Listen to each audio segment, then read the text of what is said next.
வணக்கம். இது டிஆர்பிஎஸ்சி all notes அப்படிங்கிற சேனல். நம்ம 24 டிசம்பர் 2024க்கான கரண்ட் அஃபேர்ஸ் பார்த்துடலாம். 5, 8ஆம் வகுப்புக்கான கட்டாய தேர்ச்சியை ரத்து பண்ணி மத்திய அரசு சொல்லியிருக்காங்க. 5, 8ஆம் வகுப்புகளோட கட்டாய தேர்ச்சி முறை ரத்து செய்யப்படுறதா மத்திய அரசு அறிவிச்சிருக்காங்க. மத்திய அரசால் நிர்வகிக்கப்படக்கூடிய பள்ளிகளில் 5, 8ஆம் வகுப்பு பயிலக்கூடிய மாணவ மாணவிகள் அந்த வருஷத்தோட தேர்வில் தேர்ச்சி பெறலை அப்படின்னா மறுதேர்வு எழுதாமல் அடுத்த வகுப்புகளுக்கு அனுமதிக்கப்பட மாட்டாங்க அப்படின்னு சொல்லியிருக்காங்க. என்ன சொல்லியிருக்காங்கன்னா 2 மாதத்துக்குள்ளே மறுதேர்வு நடத்தப்படணும் அப்படின்னு சொல்லியிருக்காங்க. அதுலேயும் தேர்ச்சி பெறலை அப்படின்னா அதே வகுப்பில் தொடர்ந்து அவங்க இருக்கணும் அப்படிங்கிறதையும் சொல்லியிருக்காங்க.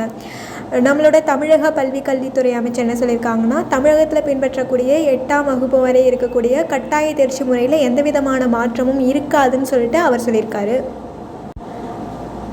அடுத்தது, தேசிய மனித உரிமைகள் ஆணைய தலைவர் நீதிபதி வே. ராமசுப்ரமணியன் அப்படிங்கிறவர் நியமிக்கப்பட்டிருக்காரு. தேசிய மனித உரிமைகள் ஆணையத்தோட 9வது தலைவராக உச்சநீதிமன்ற முன்னாள் நீதிபதி வே. ராமசுப்ரமணியன் நியமிக்கப்பட்டிருக்காரு. தேசிய மனித உரிமைகள் ஆணையத்தோட தலைவராக தமிழகத்தை சேர்ந்த ஒருத்தர் முதல் முறையாக நியமிக்கப்பட்டிருக்காரு. அதனால் முக்கியமாக பார்த்துக்கோங்க, வே. ராமசுப்ரமணியன் அப்படிங்கிறவர் நியமிக்கப்பட்டிருக்காரு. தேசிய மனித உரிமைகள் ஆணையத்தோட தலைவராக நியமிக்கப்பட்டிருக்காரு. அடுத்தது, அமெரிக்க பேராசிரியருக்கு ஸ்ரீனிவாச ராமானுஜன் விருது கொடுத்துருக்காங்க. தஞ்சாவூர் மாவட்டத்தோட சாஸ்திரா பல்கலைக்கழகத்தோட ஸ்ரீனிவாச ராமானுஜன் மையத்தில் தான் இந்த விருது கொடுத்துருக்காங்க. யார் கொடுத்துருக்காங்கன்னா, அமெரிக்காவோட ஜார்ஜியா தொழில்நுட்ப கல்வி நிறுவனத்தோட முனைவர் அலெக்சாண்டர் டன்னுக்கு தான் கொடுத்துருக்காங்க.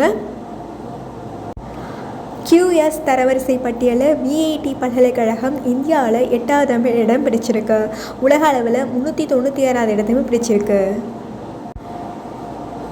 சென்னையில் ஓட்டுநர் இல்லா 70 மெட்ரோ ரயில்களை தயாரிக்கிறதுக்கு 3657 கோடியில் ஒப்பந்தம் போட்டிருக்காங்க. BEML அப்படிங்கிற ஒரு நிறுவனத்தோட சென்னை மெட்ரோ ரயில் நிறுவனம் ஒப்பந்தம் போட்டிருக்கதா சொல்லியிருக்காங்க. இந்திய செயற்கை பள்ளியியல் கழகத்தோட புதிய தலைவராக B. ஆனந்த்குமார் தேர்வு செய்யப்பட்டிருக்காரு. தேசிய துப்பாக்கிச் சுடுதலில் சாகு துஷார் மணி அப்படிங்கிறவர் சாம்பியன் பட்டம் வாங்கியிருக்காரு. மத்திய பிரதேசத்தில் நடைபெறக்கூடிய தேசிய துப்பாக்கிச் சுடுதல் சாம்பியன்ஷிப்பில் சாகு துஷார் மணி அப்படிங்கிறவங்க சாம்பியன் பட்டம் வாங்கியிருக்காங்க. 10 மீட்டர் ஏர் ரைஃபிள் பிரிவில் வாங்கியிருக்காரு. உத்தரப்பிரதேசத்தில் 32 ஆண்டுகளுக்கு முன்னாடி மூடப்பட்ட கோயிலை திரும்ப திறந்திருக்காங்க. முசாஃபர் நகர் அப்படிங்கிற மாவட்டத்தில் கலவரத்தால் 1992 மூடப்பட்ட சிவன் கோயில் அப்படிங்கிறத திரும்ப திறந்திருக்காங்க. நன்றி.